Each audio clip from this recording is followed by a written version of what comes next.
إن الحمد لله نحمده ونستعينه ونستغفره ونعوذ بالله من شرور أنفسنا ومن سيئات أعمالنا من يهده الله فلا مضل له ومن يضلل فلا هادي له أشهد أن لا إله إلا الله وأشهد أن محمدا عبده ورسوله اللهم صل على نبينا محمد وعلى آل محمد كما صليت على إبراهيم وعلى آل إبراهيم إنك حميد مجيد أيها الناس, marilah kita sama-sama meningkatkan ketakwaan kita kepada Allah Subhanahu wa taala. Kita contoh orang-orang saleh yang telah wafat di antara kita. Kita contoh para nabi dan juga para sahabat Nabi sallallahu alaihi wasallam. Fabihudahu muqtadih, dengan petunjuk mereka maka iqtadih, ambillah teladan. Saudara-saudara sekalian yang mudah-mudahan kita dirahmati oleh Allah Subhanahu wa taala, di antara musibah umat ini adalah meninggalnya ulama. Ketika umat ditinggal oleh seorang ulama, maka ini menjadi musibah untuk mereka. Sedangkan kita ketahui ayyul ikhwan, Allah Subhanahu wa taala katakan, innama yakhsyallaha min ibadihil ulama, sesungguhnya yang takut kepada Allah di kalangan hamba-hambanya adalah orang-orang yang berilmu. Mereka adalah orang-orang yang zuhud terhadap dunia. Mereka adalah orang yang menghabiskan waktunya untuk berjuang demi agama Allah Subhanahu wa taala. Para mujahid berperang di medan perang. Para ulama berjuang mendakwahi umat dan mengajarkan umat kebaikan. Menghabiskan waktu-waktu mereka untuk ketaatan kepada Allah Subhanahu wa taala. Meninggalkan perhiasan-perhiasan dunia.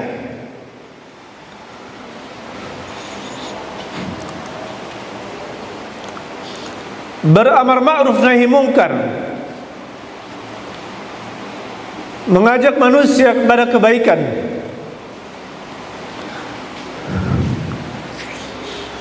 Dan melarang manusia dari keburukan. Bahkan beliau-beliau kita kenal ayyuhal ikhwan adalah orang-orang yang lebih mementingkan umat bahkan daripada keluarganya sendiri. Menghabiskan hartanya untuk agama Allah Subhanahu wa taala. Menghabiskan waktunya untuk memikirkan umat. Mengajarkan ilmu di mana sangat sedikit orang yang mau mempelajarinya.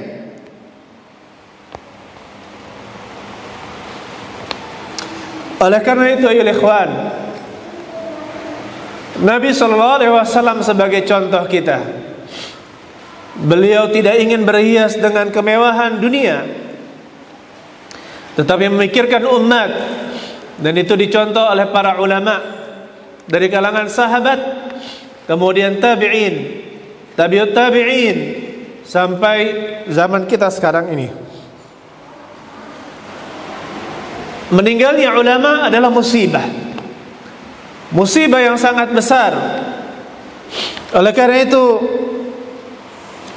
Al-Hasan Al-Basri mengatakan, kanu yaqulun, dulu kaum salaf mengatakan, mautul alim thulmatun fil Islam, meninggalnya seorang ulama itu adalah lubang di dalam Islam.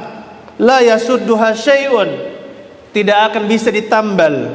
Makhtalafa lail wan nahar, meskipun silih berganti siang dan malam, maksudnya sampai akhir nanti, selamanya tidak akan bisa ditambal. Apabila meninggal seorang ulama, maka tidak akan bisa ditambal. Oleh karena itu saudara-saudara sekalian, Allah Subhanahu wa taala katakan di dalam surat Ar-Ra'd, awalam yarau, tidaklah mereka melihat, anna na'til ardha nankusuha min atrafiha, bahwasanya kami mendatangkan bumi dan kami menguranginya dari ujung-ujungnya. Wallahu yahkumu la mu'aqqiba li hukmih, dan Allah Subhanahu wa taala berhukum dan tidak ada yang membalas dari hukumnya. Wa huwa sari'ul hisab, dan dialah yang maha cepat perhitungannya. Maka berkata Al-Imam Mujahid, huwa mautul ulama, berkurangnya bumi dari ujung-ujungnya adalah dengan wafatnya para ulama. Oleh karena itu, ya ikhwan rahimani wa rahimakumullah, pernah ditanya Sa'id bin Jubair, ketika ditanya, ya Abu Abdullah, wahai Abu Abdullah, ma alamatu halakin nas, apa ciri dari kehancuran manusia? Qala idza halaka ulama'uhum, apabila telah meninggal para ulama mereka. Saudara-saudara sekalian, bapak-bapak sekalian, yang mudah-mudahan kita semua dirahmati oleh Allah Subhanahu wa taala. Sesungguhnya Allah Subhanahu wa taala tidak mencabut ilmu ini dari dunia dengan sekali cabut. Tidak. Tetapi Allah, begitu pula tidaklah Allah cabut di dalam hati-hati manusia. Tetapi Allah Subhanahu wa taala mencabut ilmu dengan mewafatkan para ulama. Kata Rasulullah sallallahu alaihi wasallam, "Inna Allah la yaqbidul ilma intiza'an yantazi'uhu min qulubil ibad, yantazi'uhu minal ibad." Sesungguhnya Allah Subhanahu wa taala tidak mencabut ilmu sekali cabut, tetapi Allah mencabut ilmu, walakin yaqbidul ilma biqabdil ulama, tetapi Allah mencabut ilmu dengan mewafatkan para ulama. Hatta idza lam yubqi aliman, sampai ketika Allah tidak menyisakan seorang yang berilmu, ittakhadhan nasu ru'usan juhala, maka manusia menjadikan pemimpin-pemimpin yang bodoh. Fasu'ilu, kemudian mereka ditanya, fa'aftau bighairi ilmin, kemudian mereka berfatwa, mereka menjawab tanpa ilmu. Fadallu wa adallu, mereka pun sesat dan menyesatkan. Ini akibat mengambil pemimpin-pemimpin yang bodoh, bukan dari kalangan ahli ilmu. Akibatnya adalah mereka sesat dan menyesatkan. Dan Allah Subhanahu wa taala, ayyuhal ikhwan, tidaklah mengambil ilmu dengan dihilangkan dari hati-hati hambanya secara langsung, tetapi Allah Subhanahu wa taala mengambil ilmu dengan mewafatkan para ulama. Oleh karena itu, ini menjadi pelajaran untuk kita, ayyuhal ikhwan, akan pentingnya kaderisasi, akan pentingnya orang yang memegang estafet dakwah, orang yang memegang estafet ilmu.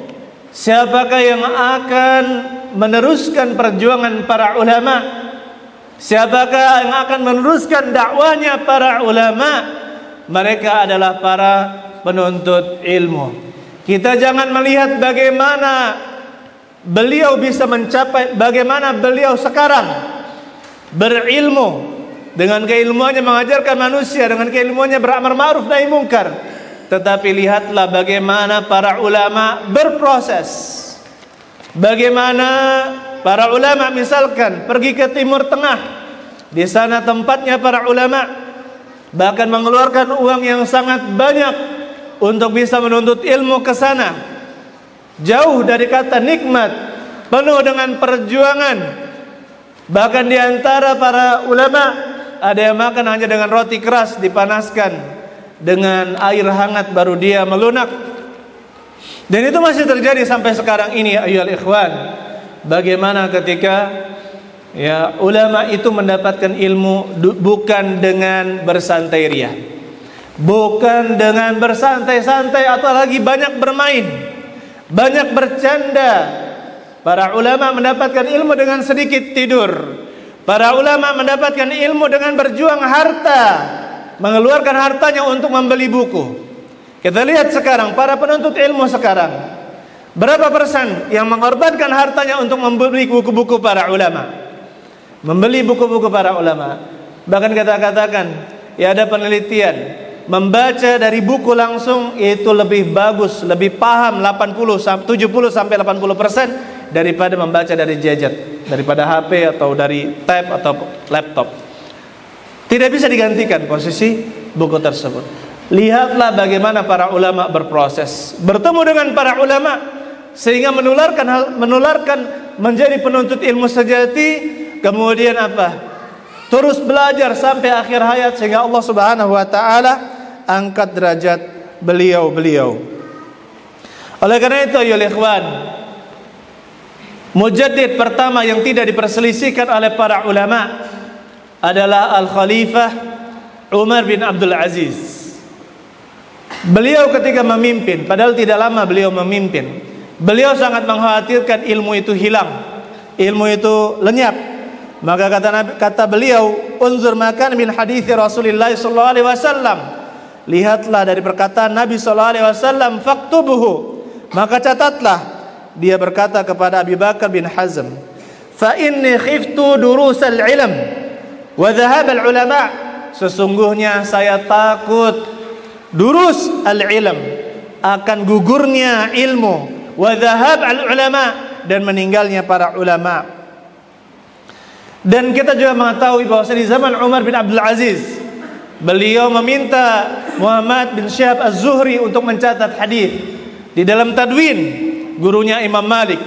Beliau meminta beliau agar mencatat hadis-hadis Nabi sallallahu alaihi wasallam. Pencatatan yang benar-benar jadikan buku adalah karangan Muhammad Ibn Syihab Az-Zuhri. Oleh karena itu, ikhwan rahimani wa rahimakumullah, ketakutan Umar bin Abdul Aziz meminta agar hadis-hadis Nabi sallallahu alaihi wasallam dicatat agar ulama, ya, ketika beliau meninggal tetap ilmunya tetap ada di catatan-catatan.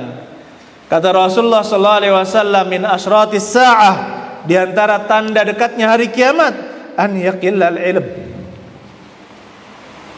adalah sedikitnya ilmu, wa yazharul jahlu, dan tampaknya kebodohan, wa yazharuz zina, dan tampaknya zina, wa taktsuran nisa, dan banyak jumlah wanita. Oleh karena itu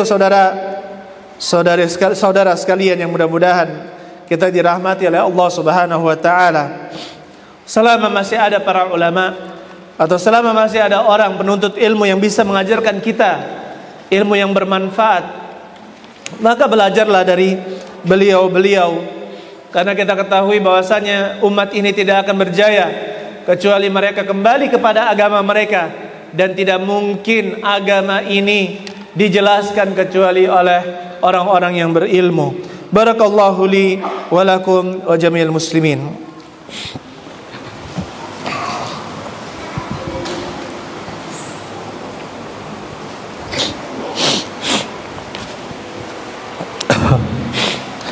Alhamdulillahi rabbil alamin, wassalatu wassalam ala nabiyil mustafa Muhammadin wa ala alihi wa sahbihi ajma'in, wa ba'd. Ulama itu tidak ada yang tidak punya aib. Para ustadz tidak ada yang tidak memiliki aib. Kalau mau sempurna hanya ada pada Rasulullah sallallahu alaihi wasallam.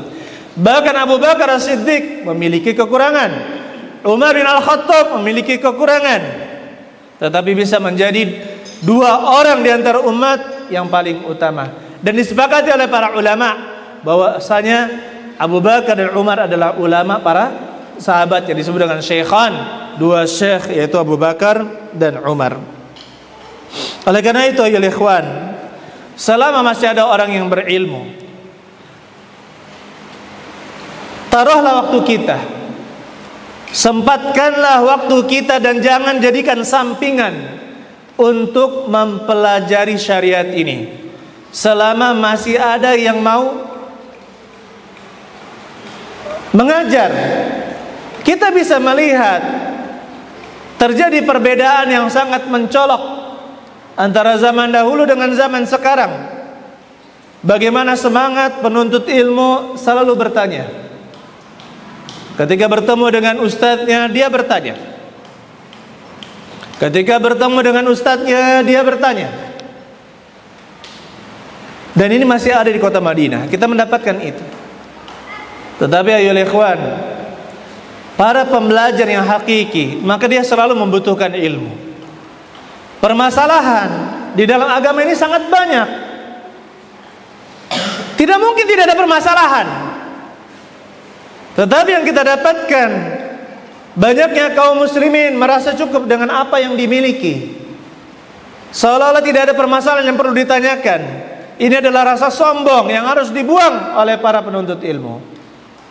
Dia harus memiliki hajat yang besar terhadap ilmu dan ulama. Kalau kita tidak mendapatkan ulama, belajarlah dari murid-muridnya para ulama yang masih hidup. Kalau murid-murid para ulama yang masih hidup tidak sanggup memenuhi nafsu kita, ilmu kita, pergi langsung bertemu dengan para ulama. Pergi. Meskipun apa yang kita perjuangkan, pergi. Berjuang menuju ke negerinya para ulama. Kalau memang para tulabul ilm tidak mencukupkan nafsu kita di dalam menuntut ilmu. Oleh karena itu ya ikhwan, kita ingatkan, pernah kata Sa'id bin Al-Musayyab, syahidtu janazah Zaid bin Thabit, saya menghadiri jenazah Zaid bin Thabit radhiyallahu ta'ala an. Falamma dufina fi qabrihi, ketika beliau dikuburkan di kuburannya, qala Ibnu Abbas, maka berkatalah Ibnu Abbas, ya haula, wahai mereka, man sarrahu an ya'lam kaifa dhahabul ilm, barang siapa yang ingin tahu bagaimana ilmu itu pergi, fahakadha dhahabul ilm,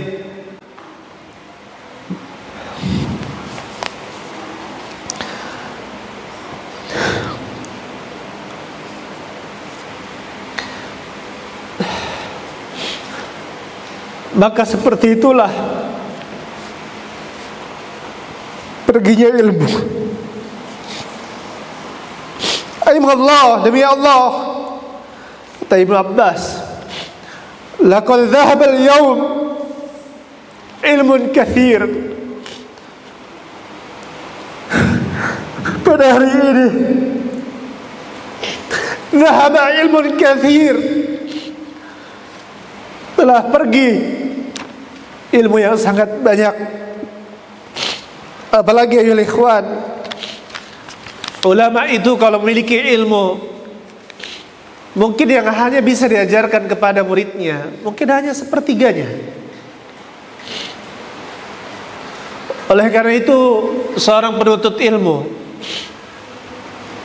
harus memperbanyak guru, memperbanyak syuyukh, agar dia bisa melebihi gurunya. Memperbanyak guru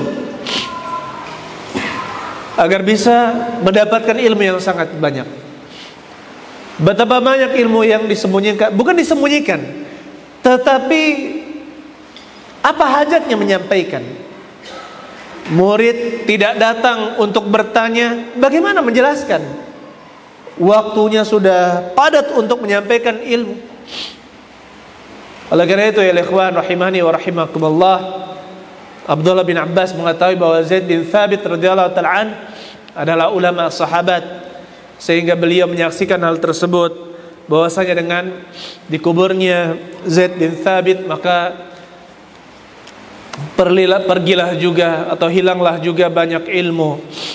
Dan mari kita menjadikan pelajaran ayol ikhwan dengan wafatnya guru kita sebagai pemacu kita untuk terus belajar ilmu syar'i. Kalau antum tidak mau menjadi ulama, jadilah pengusaha besar, nafkahi para ulama, nafkahi para penuntut ilmu, bangun pondok, kekurangan-kekurangan penuhi. Kalau antum tidak bisa menjadi pejuang, tidak bisa menjadi ulama, tidak bisa menjadi penyumbang, antum yang terdepan menjadi mujahid. Bukakan jalan-jalan para ulama, para duat untuk berdakwah. Bukakan jalannya untuk berdakwah, untuk menuntut ilmu. Antum di depan. Oleh karena itu, ikhwan, dengan ta'awun seperti ini, Allah mengangkat 3 derajat, mengangkat tinggi 3 orang ini dengan derajat yang tinggi. Orang yang kaya dengan hartanya, para mujahid yang membukakan ladang dakwah, dan yang ketiga para ulama dan penghafal Al-Quran. Akhirnya marilah kita berselawat di hari Jumat dengan selawat yang banyak. Allahumma salli wa sallim ala nabiyil Mustafa Muhammadin wa ala alihi wa sahbihi ajma'in. Allahumma ighfir lil muslimina wal muslimat wal mu'minina wal mu'minat al ahya'i minal amwat. Allahumma rabbana atina fid dunya hasanah wa fil akhirati hasanah wa qina adzabannar. Walhamdulillahi rabbil alamin. Assalam.